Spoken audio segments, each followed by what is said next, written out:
separating death from dreaming right now. Death is like you dreaming, right? But the dream starting as a baby again. In other words, while we living, like I think when we die, we got to die more than one time. Because I'm sure, can y'all see this plasma ball? Yep. Yeah, because people always asking me about, is death like dreaming? It is, but it's levels to this shit. It's like people may say sleep is the cousin of death. You know what I'm saying? So that's a proverb where they was trying to answer that question, where they was saying sleep. In some African proverbs, they say it is a mini death. The little death is what they call sleep. So they understood that at nighttime, when our mind frees itself from the body, this was what death was, but only the mind ain't coming back to that body. It's going on to another body, if that makes sense. Yep. So it's levels to it. Watch this. All of it's the same thing, which is the mind leaving the body, but sleep is coming back to the body. Death will left the body and did come back. Living, like I think when we die, we got to die more than one time. Because I'm sure, can y'all see this plasma ball? Yep. Watch this. All of these little stems that's coming from that plasma ball, those are all the different versions of you in a whole nother universe. How many of you knew that? How many of you knew what I just said? And I'm about to back it up right now. And what I'm about to do now is on some esoteric shit, but you don't got to take my word for it, right? Take a look at this plasma ball. Take a look at this. Now, the plasma ball is representing all of the rays of light that are coming from the Most High God. And each of those rays of light is in a version of God in a whole nother universe, having a different experience in each one. And here's how the Egyptians showed us this concept. This what the Egyptians have, they call it Aten. And it's really netta, backwards. This is a net being casted. But check it out. It's the same concept of the plasma ball, the ball with all of the rays coming from it. Same concept. And I wanted to just show this on some esoteric shit. If I always look at, see, because Jordan Peele be speaking to us esoterically. A lot of these guys, they're magicians. And when your third eye open, you can see what they showing you. Look at the Get Out cover. Why Jordan Peele is telling us we need to get out of this thing. What is he telling us that we need to get out of? Look at the album cover. Candyman is a soul trapped in a mirror. You're in a mirror matrix. What is Jordan Peele telling you to get out? Let's go here. This is called the Hunap Ku, the Tibetan wheel. Jordan Peele album cover resembles this Tibetan wheel. You see it? And each of these triangle slices is a alternate reality, and our world is just one slice of the pie. And each of those slices is a whole nother universe next to a universe in that wheel. And if you look at that wheel, it said that your true self is in the middle right here, and you're projecting your true self out of Eden into the dual realm, the duality where you exist now in like a mirror matrix. Once you hop outside the center, you get multiplied and duplicated. And that's what Jordan Peele is telling us. When you see that brother on all of those glass shards, he got to break and shatter each one of them shards to free that particular chakra layer of himself from the entire mirror matrix. It's a TV company got the peacock for their logo. This is what they're showing us here. Our true self is in the middle of this thing. See, this what I'm showing you here when it said get out, right? That's the whole Big Bang explosion that you seeing there. Matter of fact, let's get some freaking eye candy with that. Check that out. Now look at Jordan Peele's cover. Now you thinking about what? Lady Liberty, Babylonian queen. What is the Pope holding in his hand? So we literally lost our mind, and what I'm giving you is the secrets of the hive mind. All of these different versions of yourself are scattered around the multiverse, and each one of them are getting its signal from the middle, from the central self.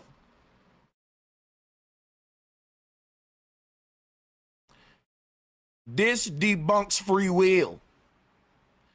When you dreaming, that version of you is already carrying out a will before you arrive in a dream and hop inside of that body and that universe of yourself to experience it. You just show up right in the middle, driving a car, and can't nobody even tell you that you just fell asleep in this world till you wake up and say, I was dreaming. So when you leave the dream, that version of you is still carrying on its life. You wrote this shit out before you even manifested out of Eden. That's why Jesus said, I am the Word made flesh. You wrote it, the will of what you wanted these avatars to do before you hatched them all out into the Hunapku or the multiverse. The Hindu even call it a spiritual contract in many ways. We're going to talk about the avatars of Vishnu in relation to this. Yes, the Hindu literally used the word avatar. Check it out. So the word avatar and the movie that we see in Hollywood and the concept of consciousness going in and out of bodies. Think about in the movie Avatar, we got the white man trying to colonize this group of indigenous people by looking like them, a wolf in sheep clothes.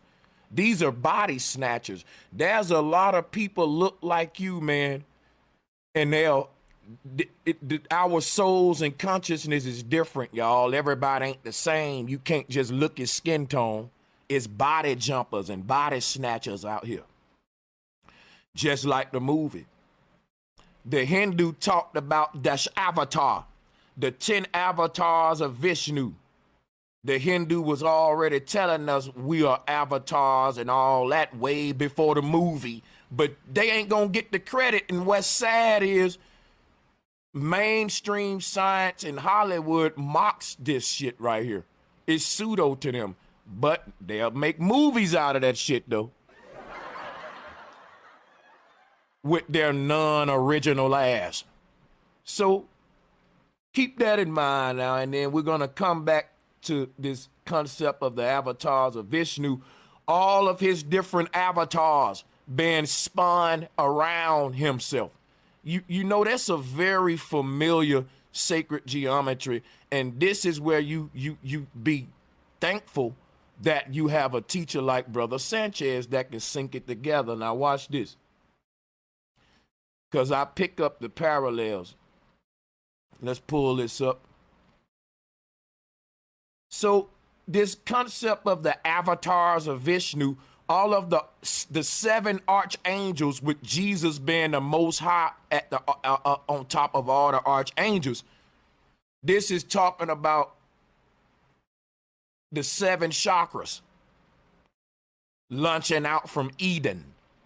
And if you look at this artwork with Jesus and we go back to Get Out, you'll see that I'm on point with what I'm saying. And because people in Hollywood know what's going on, a lot of them, and they'll speak it in code, even by his name being Jordan Peele, that you got to peel back the layers, and they used to do that at the Jordan River on some baptismal shit. I mean, it may sound like a coincidence, but it's gematria. Everything is energy, words, numbers, all. And when you start looking at reality deep, you cracking the programming behind the matrix. So basically, each one of these little shards is holding you a fragment of your consciousness.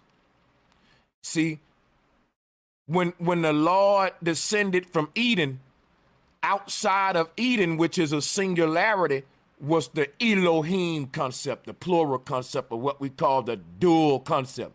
You see what we see here? It's like you walked inside of a mirror house, and the only way you can kill all these copies you see around you is to break the mirrors or either get out the damn mirror house. Them your two options. And we see these being the two options on a ritual level when they show us this, like Candyman being trapped in a mirror. The mirror has a very esoteric, symbolic nature when it comes to consciousness. But breaking the mirror, because you breaking this fake inverted copy of yourself.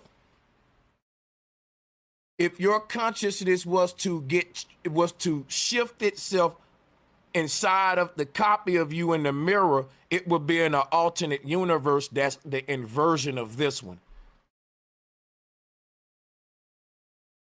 You will not be in your base reality. You will be in a reflection of your reality, but your consciousness is able to experience reality in the reflected universe as well. And that's what we're seeing here. And so in order to destroy this simulation like Samson did, to break it apart, knock them two pillars down, that's the sun and moon, right? Which is creating this. See, the sun and moon is wrapping you up in time. Think of somebody tying you down. Every day the sun and moon go around you. When you basically, that's what birth is. It took you time to get wrapped up in the body. Now look, once you come up out the body, up under time, things are born and things die. And guess what? Once your body enter the realm of time, it start to expire the moment you're born. No one is really living. We're just dying. If you want to know what death is, we already experiencing it. Now, you may say, Sanchez, what is life? We're yet to find out. We just know it's way better than this, which is death. It's something that was looked forward to. People got excited about. So this is considered the death realm.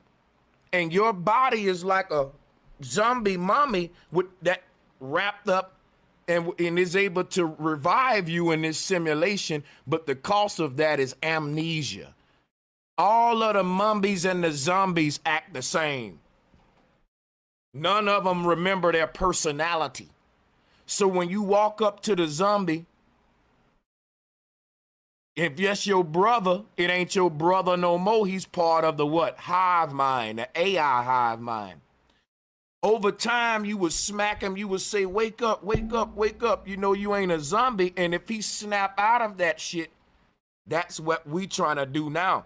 Become our real self. All of the masses moving like a hive mind. They believe in media. They reacting like the people in the Matrix.